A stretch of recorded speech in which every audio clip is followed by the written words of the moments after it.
Shalom, selamat pagi Bapak Ibu. Kami mengucapkan selamat datang bagi warga GKJ Pekalongan yang hadir dalam ibadah saat ini. Kami juga mengucapkan selamat datang bagi warga tamu atau simpatisan yang hadir dalam ibadah saat ini. Jikalau saudara membutuhkan informasi mengenai pelayanan di GKJ Pekalongan, dapat menghubungi kantor gereja atau majelis GKJ Pekalongan. Ibadah saat ini adalah ibadah Minggu Biasa, yaitu tanggal 10 September 2023, dan akan dilayankan oleh Bapak Hartono. Adapun tema ibadah saat ini adalah ibadah sebagai tanda mewujudkan kasih pada sesama. Sebelum ibadah dimulai, perlu kami sampaikan bahwa demi kelancaran ibadah saat ini, kami menghimbau Bapak Ibu Saudara yang membawa handphone, HP agar dinonaktifkan atau di silent. Mari kita masuki saat hening.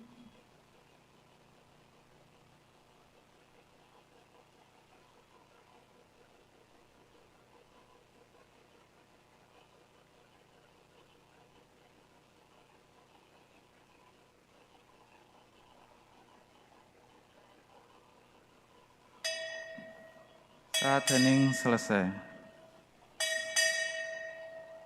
Bapak Ibu, Saudara dan Saudari, mari kita bangkit berdiri. Kita nyanyikan KJ nomor 21, bait pertama sampai bait yang kedua.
Jemaat yang dikasihi Tuhan Yesus, pertolongan kita adalah di dalam nama Tuhan yang menjadikan langit dan bumi.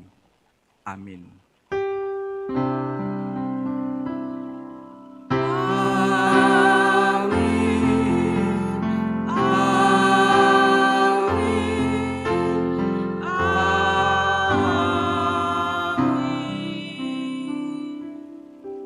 terimalah berkat Tuhan. Kasih karunia Tuhan Yesus Kristus ada pada saudara sekalian. Pada saudara juga. Dipersilahkan duduk.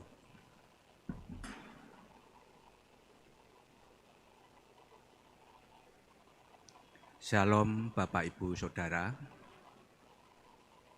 Saya ucapkan selamat pagi untuk kita semua.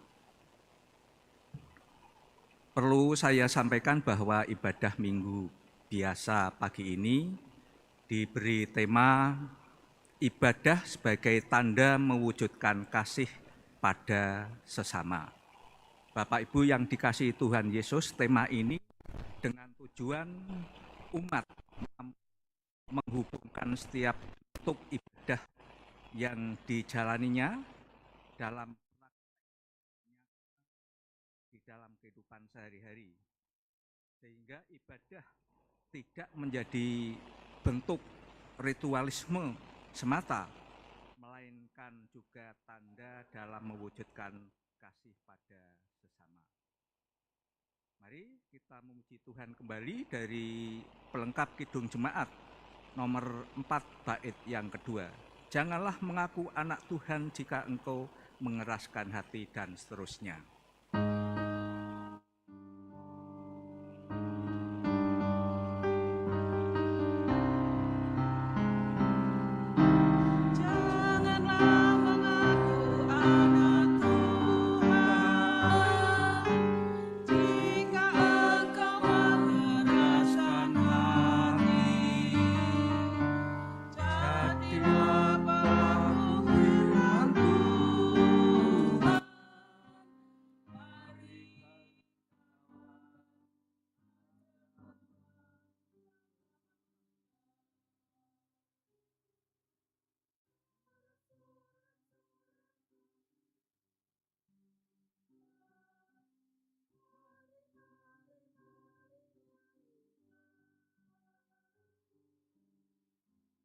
Begitu banyak berkat yang Engkau berikan kepada kami, tapi ampunkanlah kami jika tidak turut dengan sendiri. Maka ampunilah kami di dalam sikap dan ucapan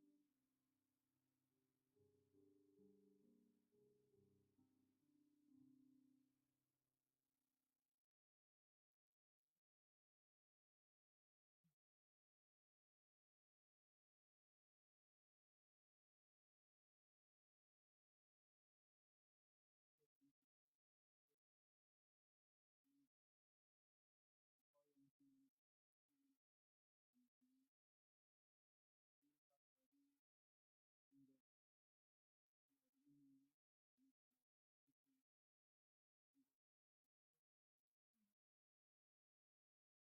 Maka sebentar lagi kami juga akan mendengarkan firman-Mu. Kiranya Engkau hadir di tengah-tengah ibadah ini, dan kami untuk mendengarkan firman.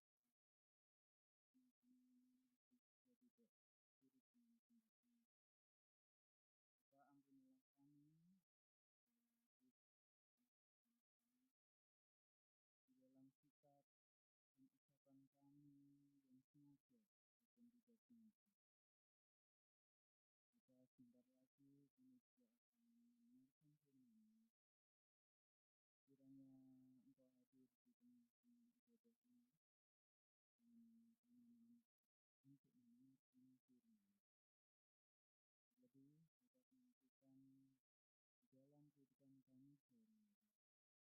Bapa, kami serahkan ibadah hari ini ke dalam tangan-Mu. Dari awal hingga akhir, kiranya Engkau menyertai kami semua di dalam nama Yesus Kristus.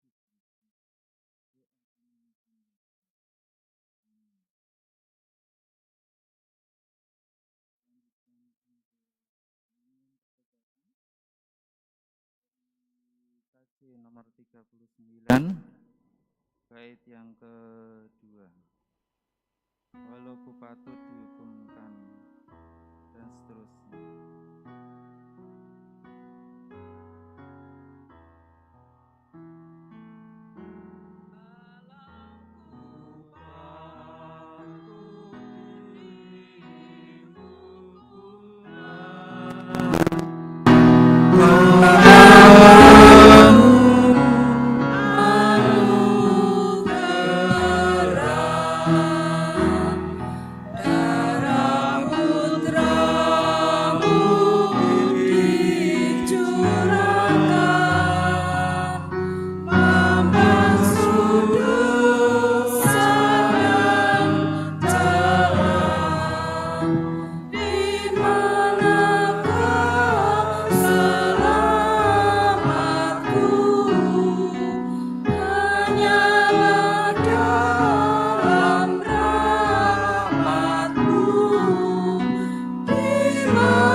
untuk berdiri,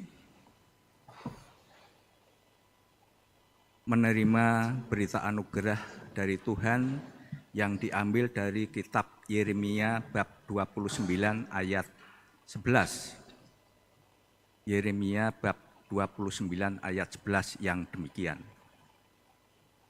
Sebab aku menyertai engkau, demikianlah firman Tuhan, untuk menyelamatkan engkau, segala bangsa yang keantaranya engkau kuserahkan akan kuhabiskan, tetapi engkau ini tidak akan kuhabiskan.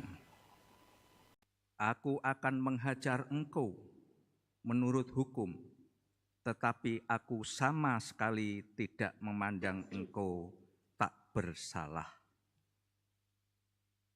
Demikian tadi berita anugerah dari Tuhan, kiranya Tuhan menyertai kita semua. Kita memuji Tuhan dengan nyanyian syukur PKJ 138 bait yang pertama, Setiamu Tuhanku, dan seterusnya.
Silahkan duduk kembali.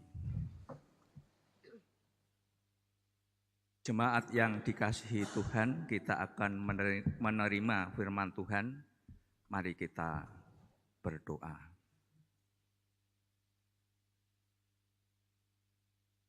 Bapa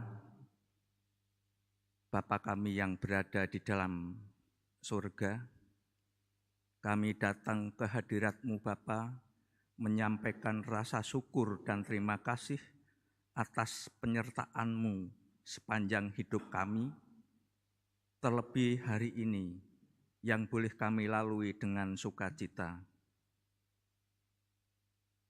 Bapa, kami hendak mendengarkan firman-Mu yang suci. Biarlah firman-Mu yang kami dengar dapat kami mengerti dan menjadi inspirasi hidup untuk menghadapi segala bentuk godaan, kesalahan, dan dosa.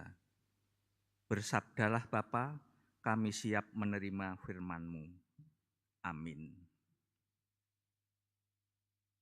Jemaat yang dikasihi Tuhan, firman Allah yang hendak kita baca diambil dari Injil Matius bab 18. Ayat 15 sampai 20. Injil Matius bab 18 ayat 15 sampai 20. Satu perikop yang cukup populer, tapi juga perikop yang banyak disalahpahami, yaitu tentang menasihati sesama saudara. Injil Matius pasal 18 ayat 15 sampai 20. Akan saya baca untuk kita semua yang demikian.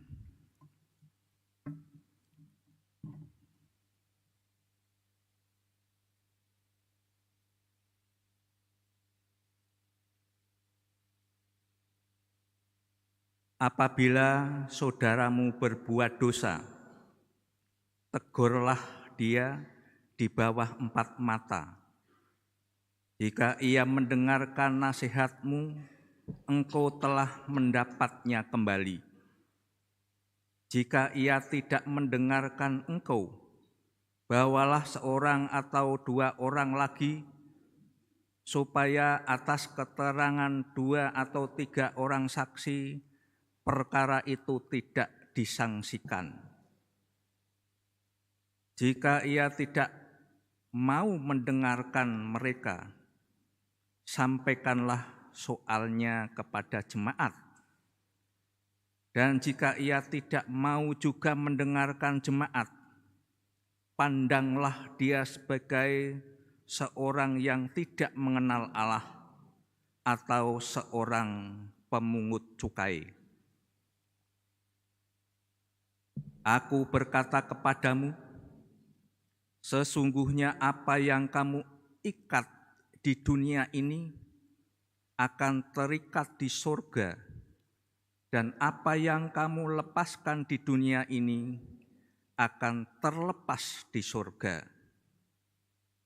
Dan lagi aku berkata kepadamu, jika 2 orang daripadamu di dunia ini sepakat meminta apapun juga, permintaan mereka itu akan dikabulkan oleh Bapa-Ku yang di surga. Sebab di mana 2 atau 3 orang berkumpul dalam nama-Ku, di situ Aku ada di tengah-tengah mereka.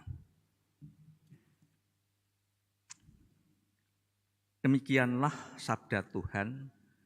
Diberkatilah kita yang mendengar dan melakukan sabdanya di dalam laku keseharian kita. Haleluya.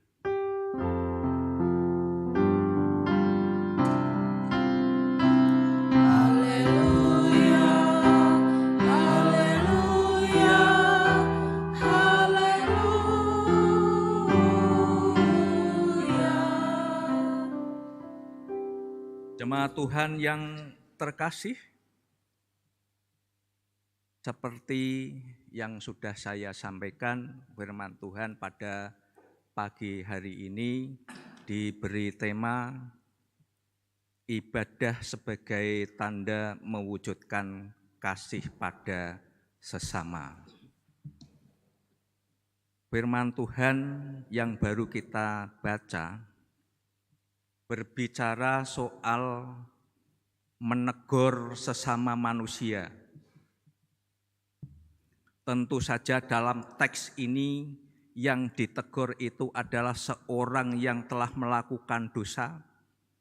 Bagaimana agar yang telah melakukan dosa itu dapat mengakui perbuatan dosanya, lalu dapat meminta pengampunan daripada Tuhan dan juga dapat perbaikan dengan sesamanya manusia. Bapak, Ibu, Saudara, hal ini sangat penting bagi jemaat, terutama ketika teks ini dituliskan, yakni jemaat mula-mula yang ada di daerah Israel atau kisaran Yerusalem. Mereka memerlukan satu persekutuan yang kuat, yang baik, yang saling mengampuni dan saling mengasihi. Oleh karena itu, janganlah ada noda-noda dosa di dalam persekutuan itu. Orang yang berbuat dosa harus bersedia mengakui perbuatan dosanya atau kesalahannya. Dan orang yang telah dijahati bersedia untuk mengampuni sesamanya yang telah melakukan yang jahat kepadanya.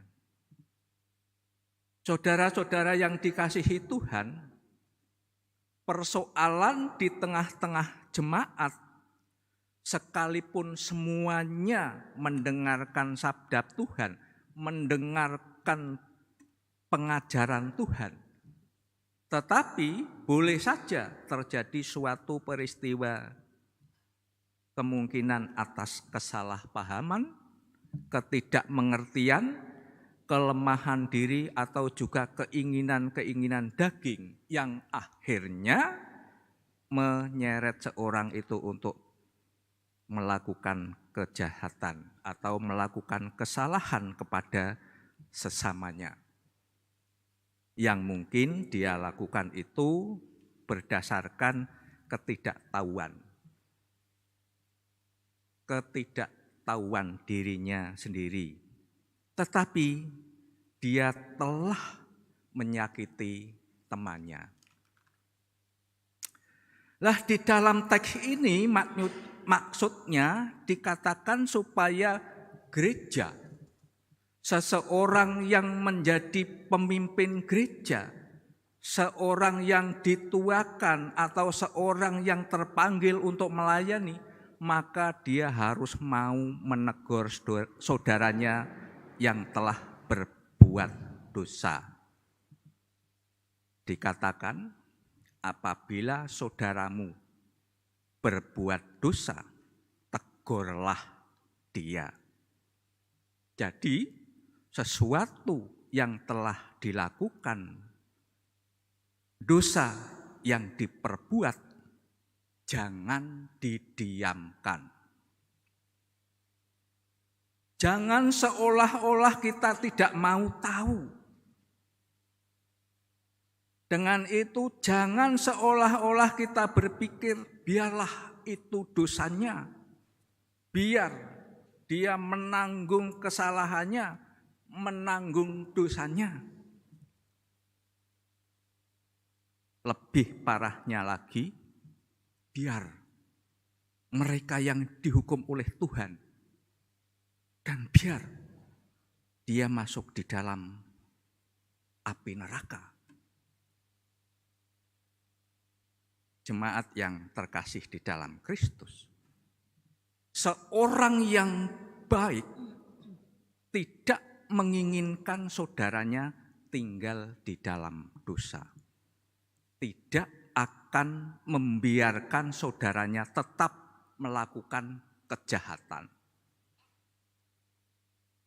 Seorang yang baik akan menolong saudaranya ketika saudaranya hidup di dalam dosa, agar orang tersebut boleh menyadari bahwa yang dilakukannya itu adalah salah. Dikatakan supaya kita yang percaya pada Tuhan harus mempunyai keinginan untuk menegur saudara kita yang berbuat dosa. Harus kita melakukan sapaan, melakukan komunikasi kepada orang yang berdosa agar dia tidak lagi melakukan dosa-dosa itu lagi.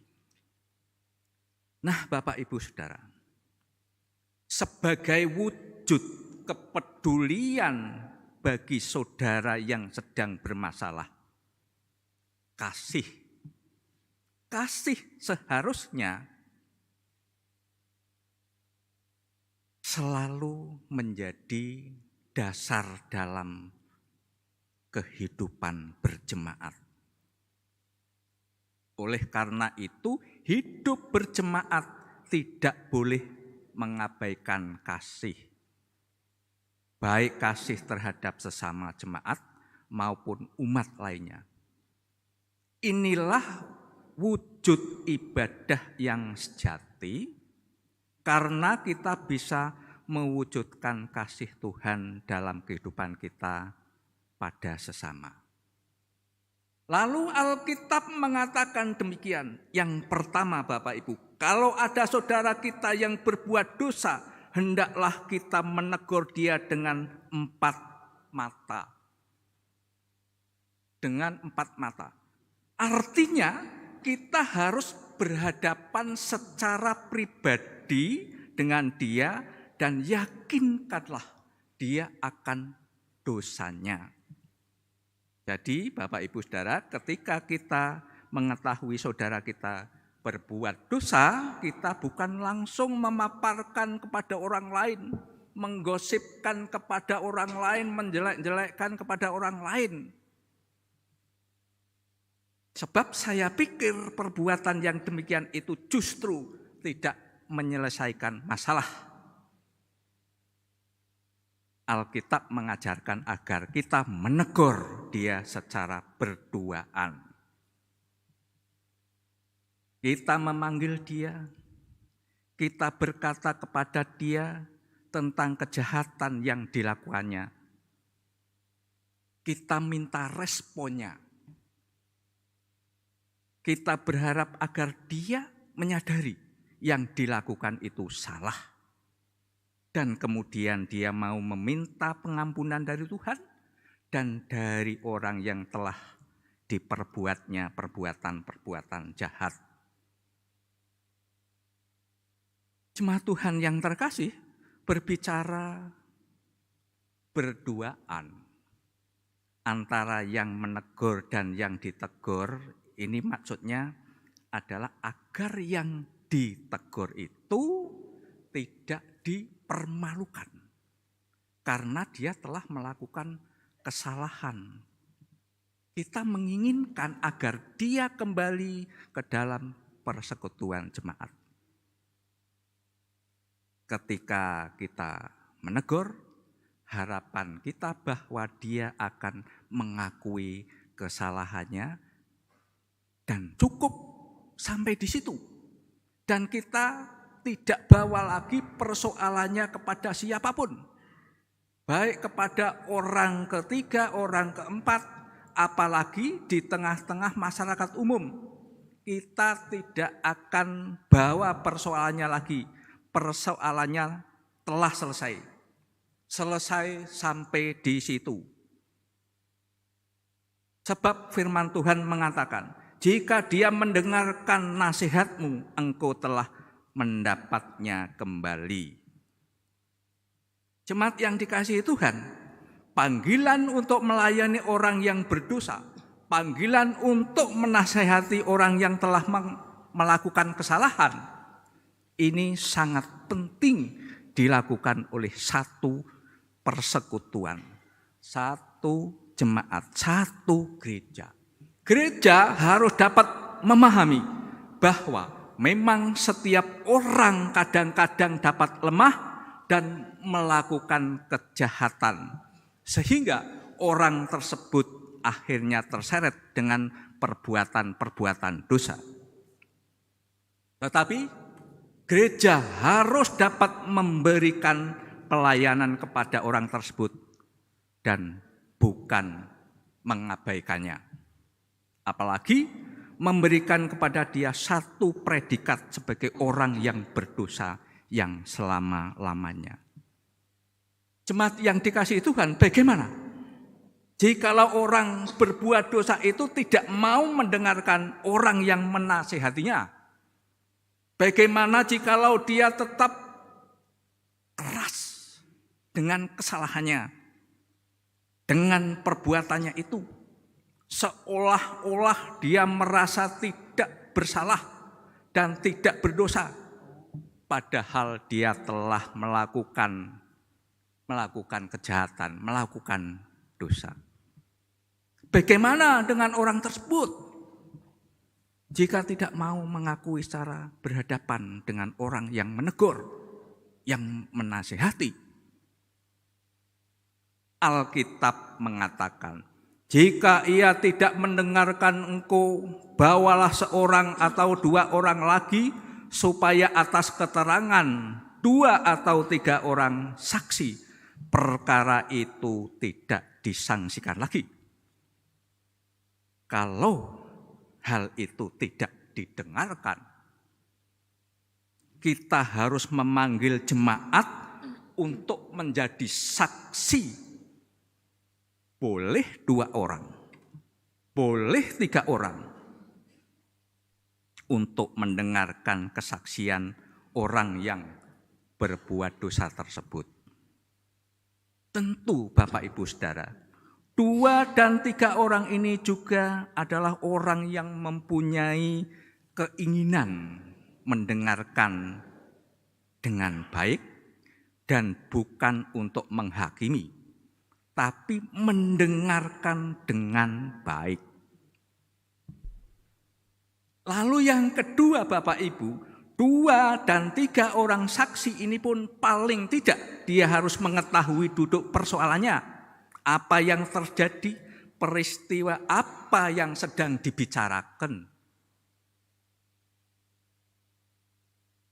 Ini agar dia berpendapat, berkata hal-hal yang baik untuk menegur orang yang bersalah tadi.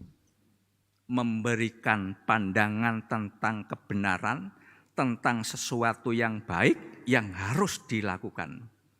Jadi 2 atau 3 orang saksi ini adalah orang yang tulus hatinya, yang memang berkeinginan agar orang yang bersalah tadi dapat kembali ke jalan yang benar.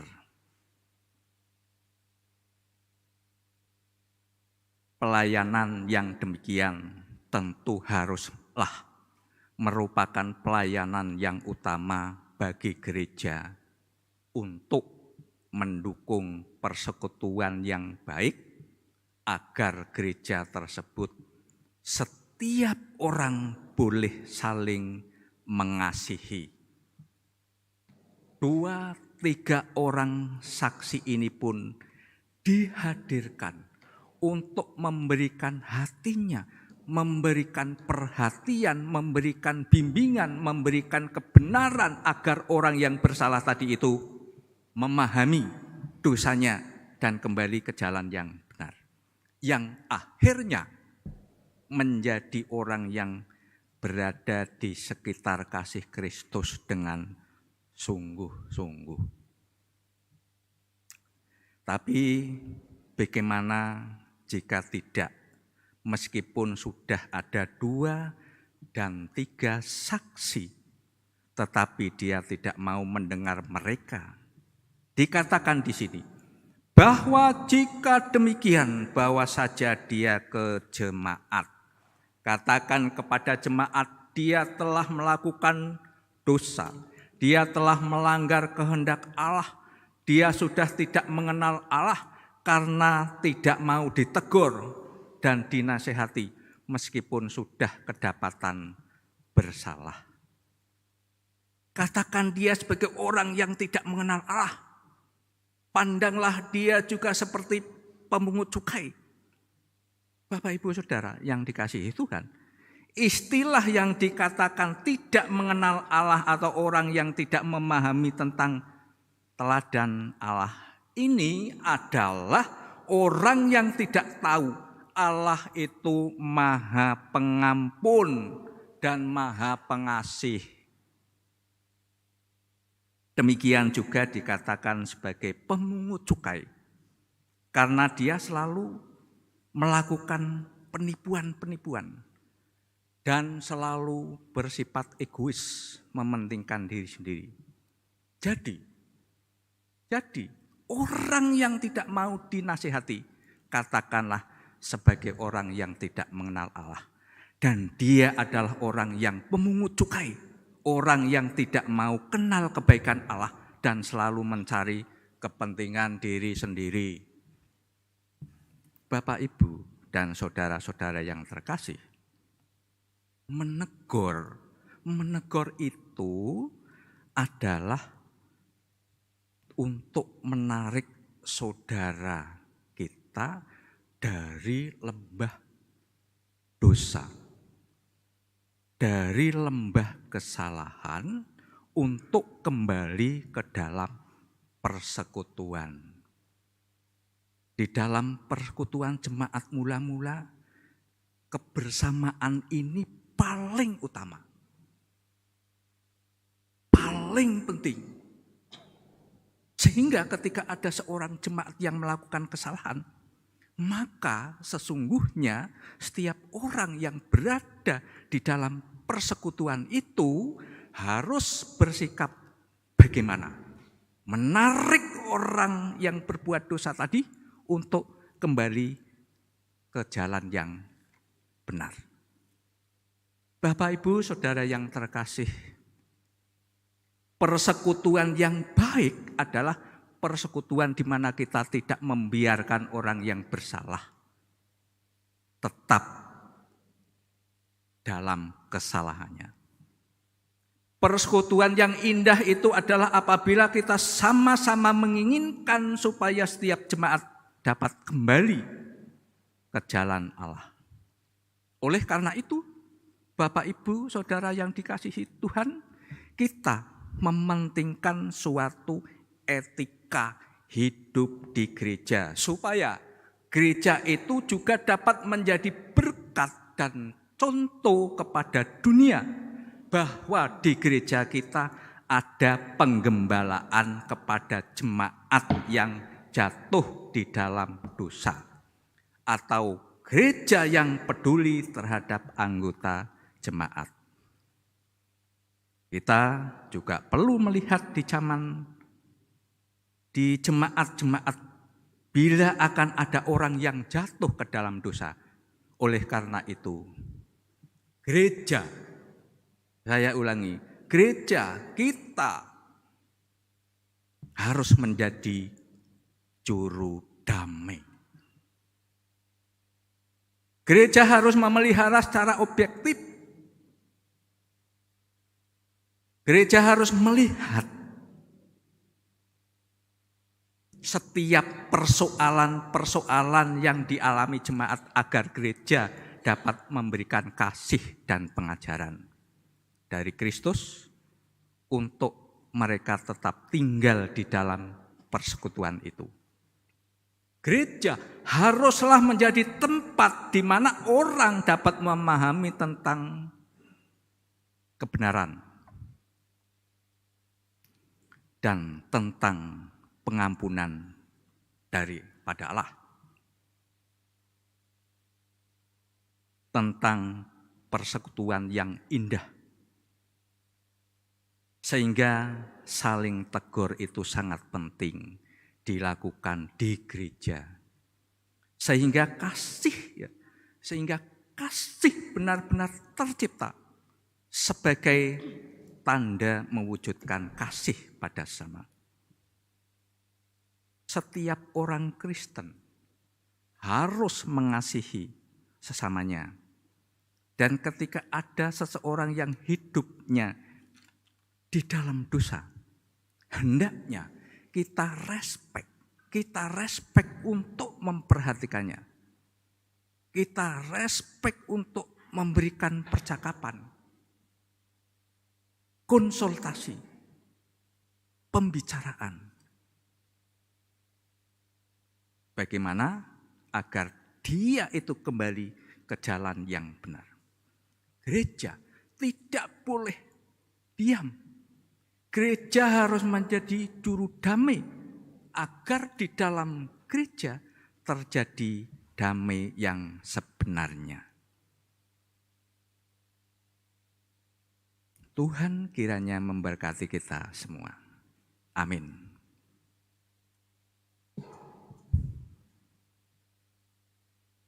Mari kita masuk ke saat teduh dan berdoa.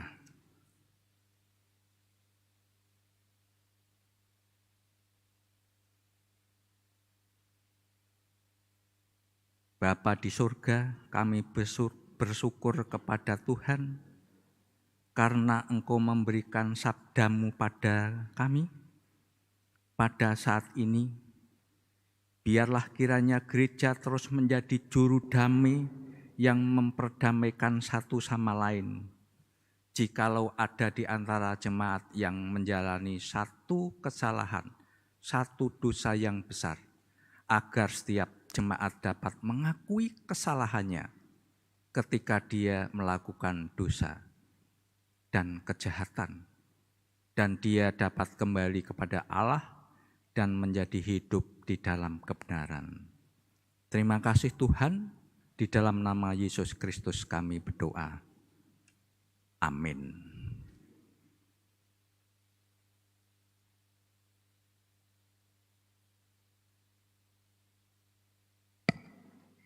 Jemaat dimohon untuk berdiri.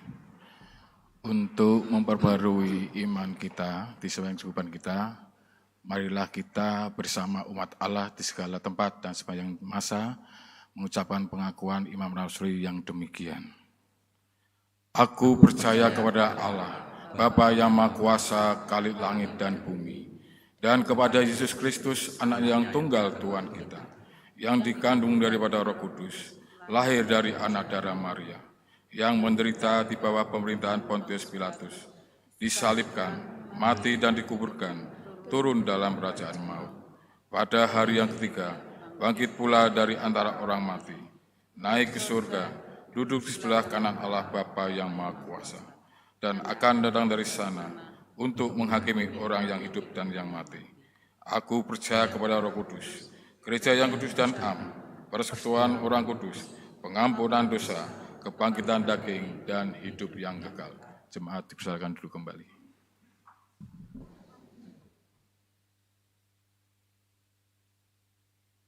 Jemaat Tuhan, mari kita berdoa.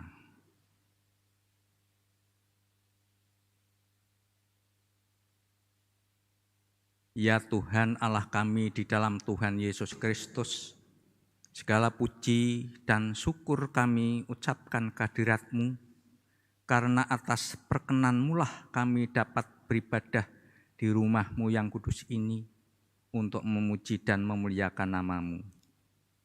Ya Allah, kami bersyukur karena Engkau telah menyertai dan memberkati kehidupan yang telah kami lalui, yang telah dikelilingi oleh berkat-berkat yang terindah, yang senantiasa menjadi bagian dari kehidupan ini. Kami meyakini semua ini adalah anugerah dan kasih sayang-Mu yang Engkau curahkan bagi kehidupan kami semua. Tuhan Allah kami yang hidup, kami juga menyampaikan doa-doa syafaat, kiranya Tuhan mengetahui dan memberkatinya. Kami menyampaikan doa untuk Bapak Ibu Majelis dalam pelayanannya. Tuhan berkati, Tuhan memberi hikmat dan kebijaksanaan, sehingga bisa untuk contoh kepada jemaat Tuhan. Demikian juga doa kami panjatkan kepada Bapak Pendeta Dwi Argo Mursito. Berilah beliau kesehatan, tugas pelayanannya, Tuhan berkati, sehingga bisa terlaksana dengan baik dan lancar. Kami juga berdoa untuk jemaat-Mu yang beribadah pada hari ini, atas kesetiaannya kepadamu. Berilah kesehatan, keselamatan, jauhkanlah dari pencobaan-pencobaan yang bisa menyebabkan dosa dan kesalahan. Kuasailah jemaat-Mu dengan Roh Kudus-Mu, agar bisa hidup sesuai dengan kehendak-Mu. Kami berdoa untuk jemaat Tuhan yang sedang menghadapi pergumulan karena sakit, seperti Ibu Pujiyati kelompok Galilea, Bapak Purnomo Adi, Bapak Henry Junaidi dari kelompok Getsemani, dan Bapak Ibu yang tidak bisa kami sebut satu persatu, baik yang dirawat di rumah sakit maupun dirawat di rumah masing-masing. Kiranya Tuhan jamah dan angkat sakit penyakitnya, sehingga bisa sembuh, pulih, dan sehat semua. Ini karena kasih Tuhan. Kami berdoa untuk anak-anak yang masih menuntut ilmu, berilah mereka waktu untuk belajar. Berilah mereka kepandaian dan kesuksesan. Dan jadikanlah anak-anak kami kelak menjadi anak yang berguna bagi nusa dan bangsa, serta takut akan Tuhan. Tak lupa kami berdoa untuk Yayasan Pendidikan Masehi yang Engkau pakai sebagai sarana memuliakan nama-Mu. Berkatilah YPM agar tetap jaya di bawah kekuasaan-Mu. Tuhan, kami berdoa untuk gereja-Mu ini, jadikanlah sebagai tempat bertobatnya bagi orang-orang yang belum mengenal Engkau, bagi orang yang belum percaya sehingga banyak jiwa-jiwa yang terselamatkan. Ya Allah, kami berdoa untuk bangsa kami Indonesia. Kiranya Engkau senantiasa memberikan perlindungan. Jauhkanlah dari segala kekacauan, intoleran, bencana, dan yang tidak bisa kami sebut satu persatu. Ya Tuhan, kami berdoa bagi para pemimpin bangsa Indonesia, seperti Bapak Presiden dan menteri-menterinya, sampai pemimpin yang paling rendah. Kiranya Tuhan berkati, Tuhan memberi mereka hikmat, sifat bijaksana, kejujuran, sifat yang adil, dan juga sifat yang takut akan Engkau Tuhan. Dengan demikian, mereka bisa menjalankan tugasnya sesuai dengan kehendak-Mu. Demikian Tuhan seru doa kami. Bila doa ini terselip dosa dan kesalahan, kami mohon pengampunan. Di dalam Tuhan Yesus kami sudah berdoa. Amin.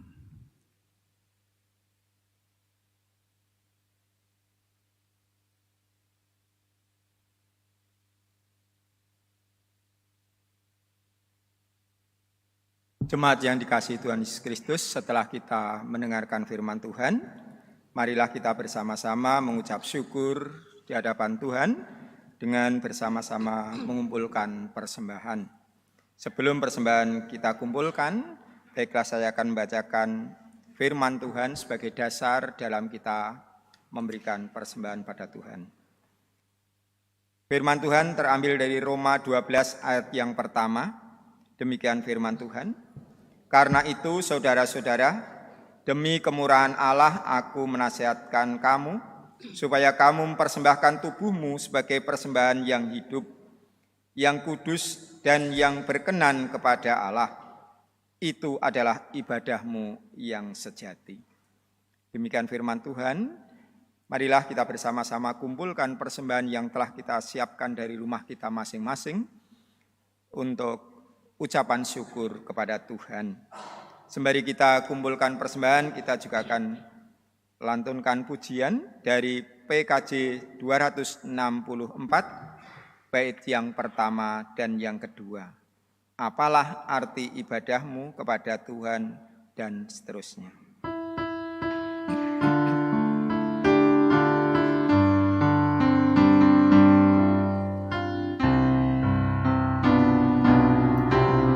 Apalah arti ibadahmu kepada Tuhan,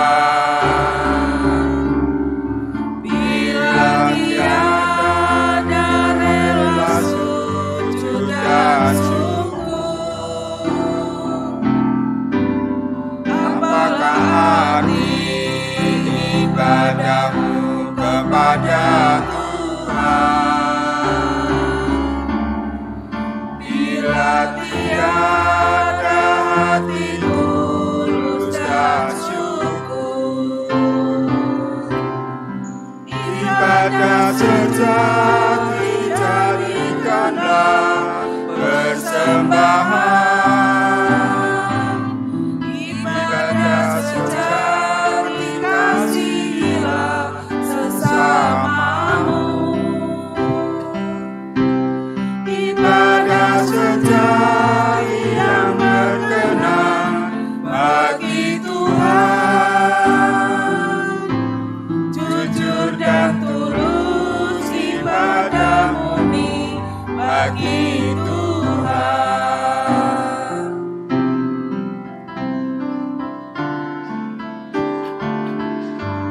Bait yang kedua.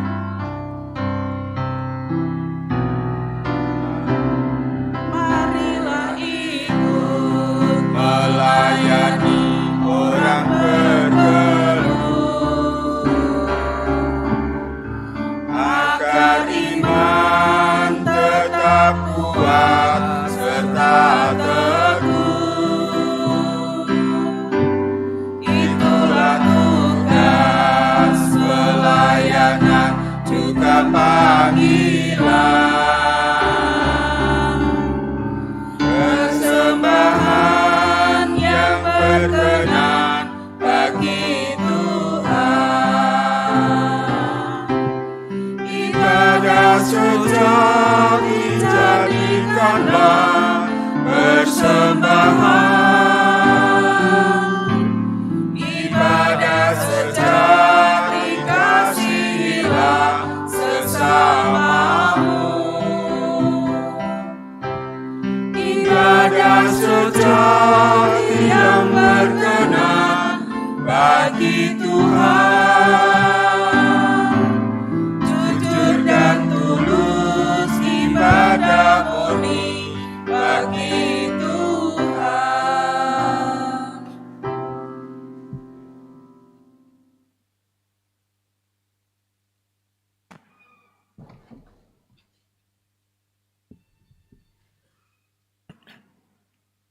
Jemaat diundang untuk bangkit berdiri. Marilah persembahan yang sudah kita kumpulkan, kita aturkan di hadapan Tuhan di dalam doa saya hantarkan. Puja dan puji syukur ke hadapan-Mu ya Tuhan. Engkau telah memberikan kesempatan bagi kami pada saat ini untuk mendengarkan firman-Mu. Dan juga Engkau beri kesempatan pada kami untuk bersyukur kepada-Mu atas berkat-berkat yang telah Engkau limpahkan kepada kami. Pada saat ini Tuhan, kami mengumpulkan persembahan, tanda ucapan syukur kami kepada-Mu ya Tuhan. Persembahan yang sudah kami kumpulkan ini, kiranya Tuhan berkati, Tuhan sucikan, sehingga layak untuk kami persembahkan di hadapan-Mu. Dan kami percaya Tuhan, bahwa di dalam kami memberikan persembahan ini, tidak sepadan apa yang telah Engkau limpahkan kepada kami. Oleh sebab itu Tuhan, ampunkanlah jika di dalam kami memberikan persembahan ini banyak terselip dosa. Tuhan, kami juga serahkan saudara-saudara kami yang mengelola persembahan ini, kiranya Tuhan mampukan untuk mempergunakan persembahan ini sebagai sarana di dalam berpelayanan di Gereja Kristen Jawa Pekalongan ini, sehingga persembahan ini benar-benar bermanfaat untuk pelayanan. Tuhan, kami sebentar lagi akan meninggalkan ruangan ini, pulang ke rumah kami masing-masing. Kiranya Tuhan juga sertai kami, sehingga kami dapat sampai di rumah kami masing-masing dalam keadaan sehat. Tuhan, ampunkanlah segala dosa dan salah kami. Karena semuanya itu hanya kami pinta di dalam nama Tuhan kami, Yesus Kristus, yang telah mengajar doa Bapa kami.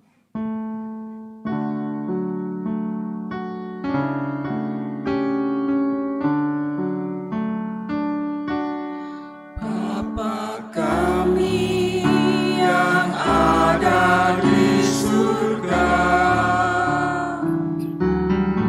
dikuduskanlah nama-Mu, datanglah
Jemaat yang dikasihi Tuhan, sebelum kita meninggalkan ruangan ini, marilah kita bersama-sama menyanyikan nyanyian pengutusan dari PKJ 177 bait yang pertama. Aku Tuhan semesta dan seterusnya.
Jemaat Tuhan, pulanglah dengan damai sejahtera dan terimalah berkat-Nya.